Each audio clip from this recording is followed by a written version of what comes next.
Bonjour. Il y a environ une quinzaine d'années, j'étais sur le marché d'Aubs en Provence et j'avise une petite dame à un stand qui vendait du Bordeaux, un seul domaine, en rouge et en blanc. J'étais un peu étonné qu'au milieu du vignoble de Provence, quelqu'un cherche à vendre du Bordeaux. Donc j'ai engagé la conversation, elle m'a expliqué qu'elle était Madame Vidal et que son fils avait racheté, et quelques années auparavant, une propriété à Bordeaux dans le Blayais, le château Dubrow. Et elle aidait son fils à faire connaître son vin. Depuis ce temps-là, Château Dubrow a trouvé son marché et on le trouve d'ailleurs cité ici et là dans certains guides. En fait, Alain Vidal aurait bien voulu rester en Provence, mais déjà à l'époque, l'hectare était devenu trop cher. Cette propriété produit 12 cuvées, ce qui me paraît un peu excessif, avec toute la gamme possible des rosés, plusieurs blancs secs et plusieurs qualités de rouge. Et évidemment, comme je vous l'ai déjà dit, pour les rouges, il faut choisir le milieu de gamme qui représente le mieux les possibilités du terroir. Je vais vous citer aussi quelques autres adresses de cette région, à part le château Boisvert, dont j'ai déjà fait une vidéo. Je vais vous parler de château Larras-Caman, à Anglade, au nord de Blaye, qui produit un rouge très intéressant, et aussi un blanc sec, mais ça, le blanc sec, je ne l'ai pas encore goûté.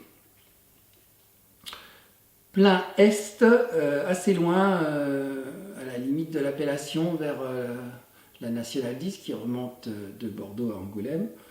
On trouve le château Aubertinerie qui était un des pionniers dans le renouveau de l'appellation dans les années 90. C'est la famille Bantegnier qui gère ce domaine. À l'époque, quand je les ai rencontrés il y a bien longtemps, c'était deux jeunes gens qui travaillaient sous la houlette de leur père qui, suite à un accident, avait perdu la vue. À l'époque, ils élaboraient un Bordeaux Claret, qui était un clin d'œil à l'histoire des vins de Bordeaux, c'est-à-dire finalement un rosé soutenu ou un rouge léger, comme vous voulez, qui était agréable à boire sur le fruit, comme on dit aujourd'hui. Je suis un peu étonné que ce genre de produit n'ait pas eu le succès escompté. Aujourd'hui, les Bordelais font un peu de tout et des rosés qui n'apportent rien à la gloire des vins de Bordeaux. Nous allons donc goûter ce château Dubrow, c'est le blanc sec cuvée entrée de gamme si l'on peut dire, élevé uniquement en cuve dans le millésime 2019. C'est un assemblage extrêmement classique de Sauvignon, Sémillon et d'un peu de Muscadelle. Je n'ai pas de renseignements sur la proportion respective de Sémillon et de Sauvignon. Je vais voir un petit peu à la dégustation ce qu'il en est.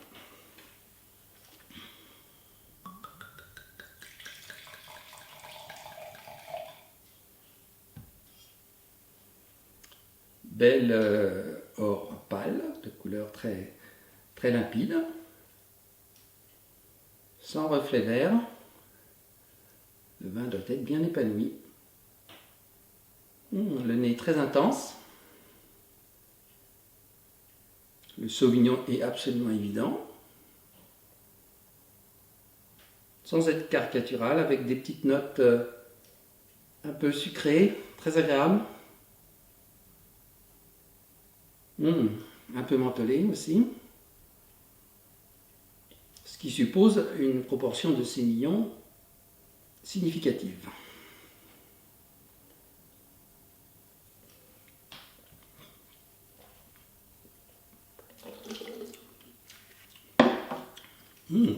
Beaucoup de fraîcheur, très agréable. Bien sûr, il est à boire là.